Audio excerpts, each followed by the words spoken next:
Shri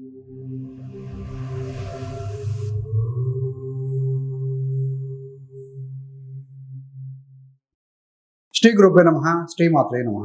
welcome to VMK astro numerology channel. రాబోయే 2025 ఆంగ్ల నూతన సంవత్సర శుభాకాంక్షలతో మీన రాశి వారికి 2025 జనవరి నుండి డిసెంబర్ దాకా వారికి జరగబోయేటువంటి యొక్క ముఖ్యమైన విషయాలు, వారికి జరగబోయే శుభాశుభాలు ఏ విధంగా ఉండబోతున్నాయో చూద్దామండి. మీన రాశికి అధిపతి గురుగ్రహం. మీన రాశిలో పూర్వభద్ర నక్షత్రం 4 పాదం, ఉత్తరాభద్ర 4 పాదాలు, రేవతి 4 పాదాలు, మొత్తం 9 నక్షత్ర పదాలు ఉంటాయండి. సో వీరందరికీ కూడా మనం చెప్పుకోబోయేటువంటి యొక్క ఫలాలు వర్తిస్తాయి. పెద్ద గ్రహాలైనటువంటి యొక్క గురు, శని, రాహు, కేతు గ్రహాల యొక్క స్థితి మనం పరిగణలోకి తీసుకోవాలి. ఎందుకంటే అవి ఒక్కో గ్రహం కూడా ఒక సంవత్సరం పైబడి ఒక రాశిలో ఉంటారు కనుక, ముఖ్యంగా గురుగ్రహము ఒక రాశిలో ఒక సంవత్సరం పాటుగా ఉంటారు. శనైశ్వరుడు 2.5 సంవత్సరం పాటుగా ఉంటారు. రాహుకేతులు 1.5 సంవత్సరం పాటుగా ఒక రాశిలో ఉంటారు. సో ముఖ్యంగా గురుగ్రహం ఏంటంటే వృషభ రాశిలో ఉంటారు 12 మే 2025 దాకా. తదనంతరం ఆయన 4వ స్థానం, అంటే మీన నుండి 4వ స్థానం అయినటువంటి యొక్క మిథునానికి వెళ్తారు. శనైశ్వరుడు మీకు ఏంటంటే ఫస్ట్ ఫేజ్ అయిపోతుంది 29 మార్చి 2025 వరకు కూడా, అంటే సాడే సాతి ఏలినాడు శని అంటారు కదా, ఇవన్నీ కూడా ఏంటంటే ద్వితీయ స్థానానికి మీ యొక్క జన్మరాశిలోకి వస్తారు. రెండవ ఫేజ్ వస్తుంది. సో 30 మార్చి 2025 నుండి రాహుకేతువులు, రాహు మీ జన్మలో ఉన్నారు, జన్మరాశి అంటే మీన రాశిలో ఉన్నారు. ఇక ఈ యొక్క రాహుకేతుల యొక్క స్థాన మార్పు అనేది 18 మే 2025 నుండి రాహు వచ్చి మీకు ఏ స్థానానికి వస్తారు అంటే కుంభానికి వెళ్తారు. కేతు వచ్చి మీకు 6వ స్థానం, అంటే ఈ యొక్క సింహరాశిలో స్థితి పొందబోతున్నారండి. సో మొత్తంగా గ్రహస్థితి అయితే ఈ విధంగా ఉంది.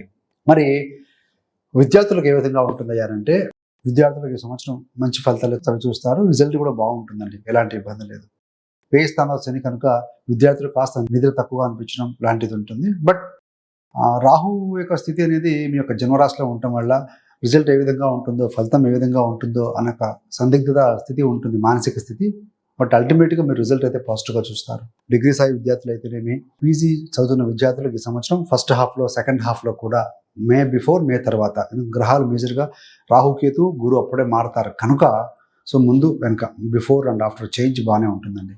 కాకపోతే శనైశ్వరుడి దృష్టి ద్వితీయ స్థానం మీద ఉంటుంది కాబట్టి స్కూలింగ్ ఎడ్యుకేషన్ 10th క్లాస్ వరకు చదివిన విద్యార్థులు ఎవరైతే ఉన్నారో, సో ఈ అకాడమిక్ ఇయర్లో పర్టికులర్గా మార్చి వరకు కూడా కొంత డిలే ఆఫ్, అంటే చదువు మీద అంత దృష్టి ఉంచలేకపోవడం గమనించవచ్చు. రాహు జన్మంలో ఉండటం, శని వ్యయంలో ఉండి మీ ద్వితీయాన్ని చూడడం వల్ల ఏంటంటే స్టడీ మీద ఫోకస్ చేయలేకపోయే స్థితి కనపడుతుంది. కాబట్టి parents has to be bit careful. So April నుండి మళ్ళీ వాళ్ళకు కూడాను బాగుంటుందని చెప్పాలి. వృత్తిలో ఏ విధంగా ఉంటుంది మీనరాశి వారికి అంటే, దశమాధిపతి ఈ యొక్క గురుగ్రహం 3వ స్థానంలో ఉన్నారండి. అంటే ముఖ్యంగా ఈ సంవత్సరం మీరు వృత్తిపరంగా, ఉద్యోగపరంగా ప్రయాణాలు చేయటం, ఈ యొక్క సెమినార్స్, ట్రైనింగ్ సెషన్స్ అటెండ్ కావడం లాంటిది ఉంటుంది. మరికొంతమందికి మార్పు చేర్పు అనేది ముఖ్యంగా 12 మే లోపు జరిగే అవకాశం ఉందండి. 12 మే తర్వాత స్థిరత్వం ఉంటుంది, ఉద్యోగంలో మంచి ఇంప్రూవ్మెంట్ ఉంటుంది. గురుదృష్టి మంచిది కనుక స్వస్థానం మీద దృష్టి పెడుతూ ఉన్నారు కాబట్టి మీరు ఫోకస్డ్గా, ఎఫిషియెంట్గా వర్క్ చేస్తూ మీ ప్రాజెక్ట్ కానీ మీ టీంని ముందుకు తీసుకెళ్లే విధంగా మీ యొక్క ఆలోచనలు ఉంటాయి, నో డౌట్ అండి. మరి వ్యాపారంలో ఏ విధంగా ఉంటుందంటే, రాహు జన్మంలో ఉన్నారు, కేతువు మీకు 7వ స్థానంలో ఉన్నారు. వ్యాపార పరంగా ఏంటంటే మీరు ఎంత కష్టపడితే అంత రిజల్ట్ మాత్రం వస్తుంది. అంటే లక్ మీద డిపెండ్ కావడానికి ఈ సంవత్సరం అంత అనుకూలంగా లేదు వ్యాపార విషయంలో. కాకపోతే కేతువు వ్యాపార స్థానంలో ఉన్న గురుదృష్టి ఉంది కాబట్టి ఏదైనా వ్యాపారంలో ఇబ్బందులు ఉన్నా, ఇలాంటివి ఏమైనా ఉన్నా కూడా సీనియర్స్, ఎక్స్పర్ట్స్ యొక్క సలహాల మేరకు బయటపడతారు అని చెప్పవచ్చు. తదనంతరం రాహుకేతుల యొక్క స్థితి మారిన తర్వాత వ్యాపారంలో మళ్ళీ బాగుంటుందండి.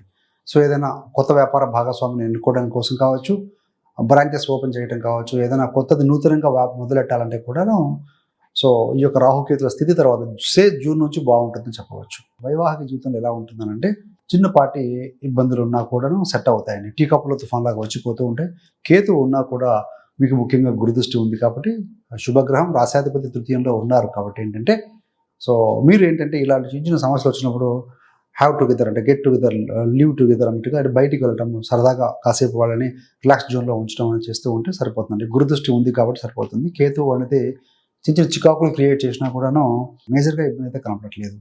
అదేవిధంగా ఎవరైతే కనుక డిటాచ్ అవుదామో, విడిపోదాం అనుకున్న వారికి అలాంటి ఆలోచనలు ఉండి ప్రయత్నాలు చేస్తూ లీగల్ బ్యాట్లో ఉన్నవారికి ఏంటంటే మే 15 లోపల సో డిటాచ్ అయ్యే సూచనలు కూడా కనపడుతూ ఉన్నాయి. మరి అంటే వివాహం గురించి ఆలోచించే వారికి ఏంటంటే ఈ సంవత్సరం కాస్త అనుకూలత అనేది పెరుగుతుంది. ముఖ్యంగా ఏంటంటే ఈ గురుదృష్టి అనేది సప్తమ స్థానం మీద ఉండటము, అదేవిధంగా శని కూడా వచ్చి మీ రాశిలో జాయిన్ అవ్వటం అనేది పర్టికులర్గా ఏప్రిల్, మే, జూన్ మాసాలు వివాహానికి సంబంధించి ఎక్కువగా అనుకూలతను ఇచ్చే విధంగా కనపడుతూ ఉన్నాయండి. మన ధన సంబంధమైన విషయంలో చూస్తే ఎవరైతే కమ్యూనికేషన్ రంగంలో ఉంటారో, అదేవిధంగా ఈ యొక్క ఫైనాన్స్ ధన రంగంలో ఉంటారో వారికి ఎలాంటి ఇబ్బంది కనపడట్లేదు. అదేవిధంగా ఆటోమొబైల్, భూ సంబంధంగా చేసే వ్యాపారాలు, కొనుగోలు, అమ్మకాలు ఇలాంటి వారికి బాగుంటుంది. సో గోల్డ్ స్థిరత్వం కూడా రావడం అనేది మనకు ఈ యొక్క ఫిబ్రవరి నుండి అనుకూలత కనపడుతూ ఉందండి. ఎందుకంటే గురుగ్రహము ఫిబ్రవరి 3వ తారీఖు వరకు వక్రీకరించి కుజస్థానం మీద దృష్టి పెట్టారు. సో ఈ మెటల్స్ ఇవన్నీ కూడా బినీత్ ది గ్రౌండ్, భూముల కింద వచ్చే ఐటమ్స్ కాబట్టి సో జనవరి చివరి వరకు కూడా కొంత ఫ్లక్చుయేటింగ్గా ఉన్నా మళ్ళీ ఫిబ్రవరి నుంచి స్టేబుల్గా ఉండే అవకాశం ఉంటుంది. సో ప్రాపర్టీ కొనుగోలు అమ్మవాళ్ళకు, వెహికల్స్ కానీ భూములు ఇలాంటి వారికి 4వ స్థానంలో గురుడు ఉన్నప్పుడు మంచి ఫలితం ఇస్తారండి. అంటే ఏంటంటే ఈ యొక్క మే 2nd వీక్ తర్వాత ఫలితం బాగుంటుందని చెప్పాలి. శని దృష్టి, శని వ్యయంలో ఉండి మీ యొక్క ధన కుటుంబ స్థానం ద్వితీయ స్థానం మీద దృష్టి పెడుతూ ఉన్నారు. శనికి మేషరాశి బలహీన స్థానం కాబట్టి కుటుంబంలో వృధా ఖర్చులు, అనుకోకుండా ఖర్చులు, హాస్పిటల్ సంబంధంగా ఖర్చులు ఇలాంటివి కొంత అధికం కనపడుతూ ఉన్నాయి. సో మళ్ళీ ఏంటంటే ఈ యొక్క ఖర్చు కానీ లేదంటే కనుక కొంత ఈ తగ్గుముఖం పడ్డం అనేది మనకు ఏప్రిల్ నుంచి గమనించవచ్చండి. సోసాకంకం కూడా పెరుగుతుంది. ఏప్రిల్ తర్వాత మళ్ళీ బాగుంటుందని చెప్పాలి. వ్యయంలో రాహు ఉండటం వల్ల ఏంటి ఫలితం అంటే ఎవరైనా విదేశాలకు ప్రయత్నం చేసే వారికి అనుకోకుండా శుభ ఫలితాలు చూసే అవకాశం ఉందండి. వ్యయ స్థానంలో రాహు కదా, సో విదేశీ స్థానానికి బాగుంటుంది. అదేవిధంగా దూర ప్రాంతాల్లో ఉద్యోగ వ్యాపారాలు చేస్తూ ఉన్న వారికి ప్రాపర్టీ కొట్టడానికి జన్మస్థానంలో ఈ సంవత్సరం పర్టికులర్గా అనుకూలంగా ఉంటుంది. మరి ముఖ్యంగా ఏంటంటే మీకు సిబ్లింగ్స్, తోబుట్టువులు, నేబర్స్, కొలీగ్స్ వీరి యొక్క సహకారం అనేది మీ మే వరకు కూడా చాలా అద్భుతంగా ఉంటుంది. సో మే తర్వాత నార్మలైజ్గానే కనపడుతూ ఉందండి. ముఖ్యంగా ఈ సంవత్సరం ఏంటంటే మే తర్వాత కొనుగోలు అమ్మకాలు ఎక్కువగా ఫ్లాట్స్ అంటే అపార్ట్మెంట్స్ అబౌవ్ ది గ్రౌండ్, గురుడు మీద రాహు దృష్టి కూడా ఉంది కాబట్టి ఏంటంటే అబౌవ్ ది గ్రౌండ్ అంటే ఏంటంటే అపార్ట్మెంట్లో ఫ్లాట్లు ఎక్కువగా కొనడం లాంటివి మనం గమనించవచ్చండి. వృత్తి, వ్యాపారం, విద్య చూసాం, ధన సంబంధమైన విషయాలు చూసాం, మదర్ హెల్త్ విషయం కూడా బాగుంటుంది. ఈ సంవత్సరం అంత అధికంగా ఓరి అవ్వాల్సిన పరిస్థితి ఏమీ కనబడట్లేదు. హెల్త్ విషయంలో చూస్తే శనిశ్చరుడు మీకు ఏప్రిల్ నుండి రాశిలోకి వస్తారు. కొంచెం స్లోనెస్ ఉంటుంది. యాక్టివిటీస్ యాక్టివ్గా చేయండి. శని స్లోనెస్ కారకుడు, మందగమనుడు. సో కాబట్టి ఏంటంటే ఫిజికల్ యాక్టివిటీ మీ యొక్క గోల్స్కు తగినట్టుగా, మీ డ్రీమ్స్కి, మీ డిజైర్స్కి తగినట్టుగా అవుట్కమ్ రావాలి అని అంటే కనుక సో మనం బ్రెయిన్ ఎంత యాక్టివ్గా ఉంచుకుంటే అంత అవుట్కమ్ తీసుకురాగలుగుతాం. బ్రెయిన్ యాక్టివ్గా ఉండాలి, బ్లడ్ ఫ్లో బాగా ఉండాలంటే ఫస్ట్ మనం you have to do some physical activity. నడక, ప్రాణాయామం, ధ్యానం, చిన్నపాటి వ్యాయామం చేస్తూ ఉంటే బాగుంటుంది. సో శని రాశిలో కూర్చున్నప్పుడు ఏంటంటే ప్రొక్రాస్టినేషన్, పోస్ట్పోన్మెంట్ కారకుడు కాబట్టి. అదేవిధంగా వేంద్ర రాహు కూడా వెళ్తున్నాడు. సో నిద్రలేమి సమస్యలు లేకుండా టైమ్లీ ఫుడ్ టైంకి పడుకోవడం ఇది కూడా కొంత చేయాలండి. అదర్వైజ్ మీన రాశి వారికి ఈ సంవత్సరం ఫలితాలు అయితే బాగుంటాయి, ఎలాంటి ఇబ్బంది లేదు. సో మరి రెమెడీస్ పరంగా చూసుకుంటే ఏంటంటే శని లాభ వ్యయాధిపతి, మీరు 2nd ఫేజ్లో ఉన్నారు ఏలినాటి శనిలో కాబట్టి శనికి సంబంధించిన రెమెడీ చేసుకోవడం, శనికి జపం, తర్పణం, హోమం. రాహు వ్యయానికి వెళ్తున్నాడు, కేతు 6వ స్థానం అంటే రోగస్థానానికి వస్తున్నాడు. అనీజీగా ఉంటుంది, ఏంటో తెలియదు. చూస్తే 6వ స్థానం అంటే పొట్ట ప్రాంతం, సింహరాశి డైజెస్టివ్ పార్ట్ కాబట్టి చిన్న చిన్న ఫుడ్ అలర్జీస్ కావచ్చు, ఈ ఇంటెస్టైన్లో చిన్న చిన్న పురుగులు ఇలాంటి పిల్లలకి ఇలాంటి కొంచెం కనపడుతూ ఉంటాయి. సో అదర్వైజ్ మనకి పెద్దగా మేజర్గా హెల్త్ ఇష్యూ అయితే ఏమీ కనపడట్లేదండి. సో కాబట్టి శని, రాహుకేతు గ్రహాలకు రెమెడీ చేసుకుంటే సరిపోతుంది. So thanks for watching. ఇలాంటి మరిన్ని మంచి మంచి వీడియోల కోసం విఎంకే ఆస్ట్రోన్యూమరాలజీ ఛానల్ సబ్స్క్రైబ్ చేసుకోగలరు. పక్కన ఉన్న బెల్ సింబల్ మీద క్లిక్ చేస్తే మేము చేసే ప్రతి వీడియోకి నోటిఫికేషన్ ద్వారా మీ దాకా ఉంటుంది. సర్వేజన సుఖినో భవంతు. స్వస్తి.